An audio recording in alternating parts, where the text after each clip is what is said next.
Hello friends, welcome back to my channel. तो आज के इस वीडियो में मैं आपको एक्सप्लेन करने वाली हूँ 2011 में आई मराठी मूवी बाल गंधर्व। ये मूवी फेमस मराठी सिंगर और स्टेज एक्टर बाल गंधर्व जी की बायोपिक है। तो चलिए विदाउट वेस्टिंग टाइम हम मूवी का एक्सप्लेनेशन स्टार्ट करते हैं।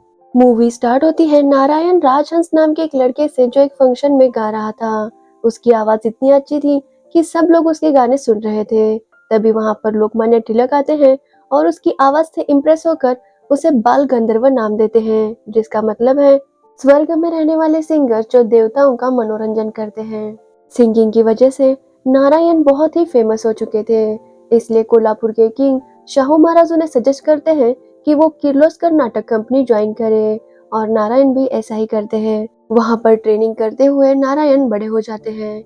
अब नारायण हर नाटक में परफॉर्म करते हैं और वो बहुत ज्यादा फेमस थे। उस जमाने में लड़कियां नाटक में काम नहीं किया करती थी, इसलिए लड़कियों के रोल भी लड़के ही करते थे, और नारायण भी लेडीज बनकर ही नाटक किया करते थे। वो इतने ज्यादा खूबसूरत दिखते थे कि लड़कों को नारायण जैसी वाइफ चाहिए होती थी। नारायण अपने काम में इतने ज्यादा डूबे रहते थे कि अपने घर वालों के पास भी नहीं जाते थे। उनकी माँ उनसे कहती है कि अगर उन्हें नाटक करना है तो सबसे पहले उन्हें शादी करनी होगी। ना चाहते हुए भी नारायण को शादी करनी पड़ती है। उनकी वाइफ का नाम था लक्ष्मी। शादी के बाद भी वो नाटक की रिहर्सल करने के लिए ही आए थे। तभी वहां पर मास्टर जी आते हैं और नारायण को घर भेजते हैं। वो नारायण से कहते हैं कि उन्हें अपनी वाइफ को भी टाइम देना होगा। पहली बार नारायण अपनी वाइफ से बात करते हैं, तब उनकी वाइफ उन्हें बताती है कि उसकी इच्छा है कि वो नारायण को एक बार नाटक के गेटअप में देखे। नारायण उससे गुस्सा हो जाते हैं और वहां से चले जाते हैं। लक्ष्मी को लगता है कि ऐसी डिमांड करके उसने गलत किया।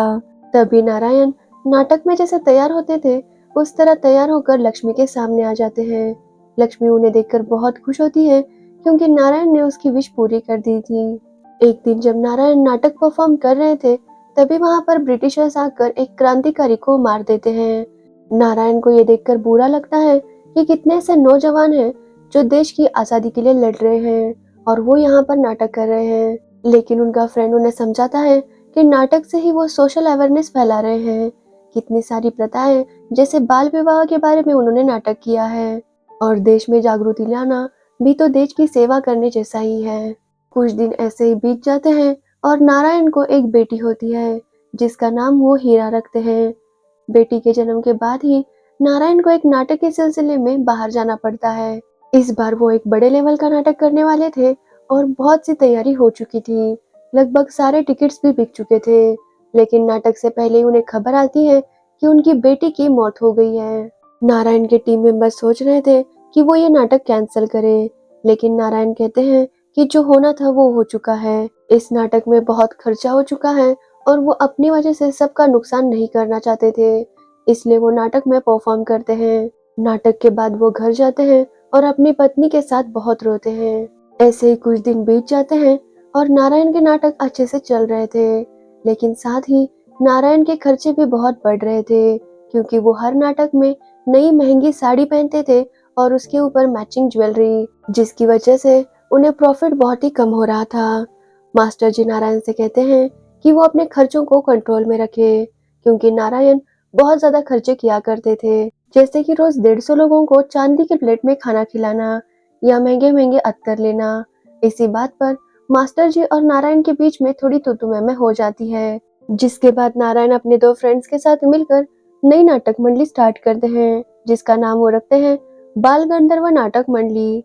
उसके लिए शाहू महाराज के साथ साथ और भी लोग उन्हें बहुत मदद करते हैं। अब नारायण के नाटक और ज्यादा फेमस हो रहे थे और वो काफी अच्छा कमा भी रहे थे, लेकिन नारायण चाहते थे कि वो अपने नाटक के मामले में कोई भी कॉम्प्रोमाइज नहीं करे, इसलिए वो क्वालिटी नाटक देना चाहते थे। इसके लिए उनके बहुत ज्यादा खर्चे हो रहे थे और उन्हें प्रॉफिट कम हो रहा था। यहाँ तक कि नारायण की वाइफ के पास भी पैसे नहीं होते थे कि वो अपना घर खर्च चलाए। इसी एटीट्यूड की वजह से नारायण के फ्रेंड्स उन्हें छोड़कर जा रहे थे क्योंकि उनके साथ काम करते हुए उन्हें बिल्कुल भी प्रॉफिट नहीं हो रहा था। नारायण का एक फ्रेंड है पंडित, जिस पर नारायण को बहुत ज्यादा विश्वास था क्योंकि पंडित ने उन्हें बहुत मदद की थी।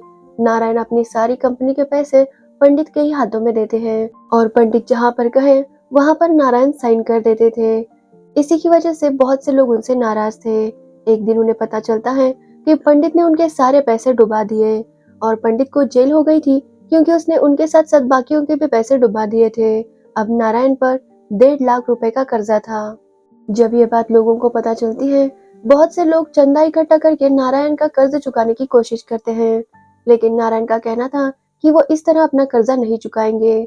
वो और ज्यादा मेहनत करेंगे और नाटक करेंगे और पैसे कमा कर सारा कर्ज चुका देंगे। और वो वैसा ही करते हैं और नाटक करने लगते हैं। 6 नाटक करने के बाद उनका 30,000 रुपए प्रॉफिट हुआ था। सब लोग बहुत खुश थे कि उन्हें 30,000 का मुनाफा हुआ है। तभी नारायण 25,000 के अत्तर परचेस कर लेते हैं। बहुत से लोग इससे नाराज थे, लेकिन नारायण का कहना था कि वो नाटक के मामले में कोई भी कॉम्प्रोमाइज नहीं करेंगे। उनकी ये ज्यादा पैसे खर्च करने की आदत देखकर उनके टीममेट्स उन्हें छोड़कर जा रहे थे। धीरे धीरे नाटक की क्रेज कम होने लगती है और नाटक की जगह अब मूवीज लेने लगती है। नारायण ने 1.5 लाख रुपए का कर्ज तो चुका दिया था, लेकिन बाद में उन्होंने फिर से कर्जा लिया। अब नारायण की भी उम्र हो गई थी और वो पहले की तरह एक्टिवली परफॉर्म नहीं कर पा रहे थे। तो वही लक्ष्मी को चिंता हो रही थी कि वो घर खर्च कैसे संभालेगी। उन्हें 2 बेटियां थी जिनकी शादी भी तो करनी है, लेकिन नारायण उसे कहते हैं कि वो सब कुछ मैनेज कर लेंगे। तभी नारायण को कुछ फिल्में ऑफर होती हैं। लक्ष्मी उन्हें कन्विंस कर लेती है कि वो मूवी में काम करे क्योंकि अच्छे खासे पैसे मिल रहे थे। नारायण भी उसके लिए हाँ करते हैं, लेकिन नारायण को एक साथ पूरा गाना गाने की आदत थी, जबकि मूवीज में बार बार सीन कट हो रहे थे। नारायण इसकी वजह से अपना काम एंजॉय नहीं कर पा रहे थे, इसलिए वो फिल्म के लिए मना कर देते हैं। एक दिन नारायण की मुलाकात गौहर भाई से होती है। उसकी आवाज नारायण को बहुत पसंद आई थी, इसलिए वो डिसाइड करते हैं कि वो गौहर भाई को अपने नाटक में काम देंगे।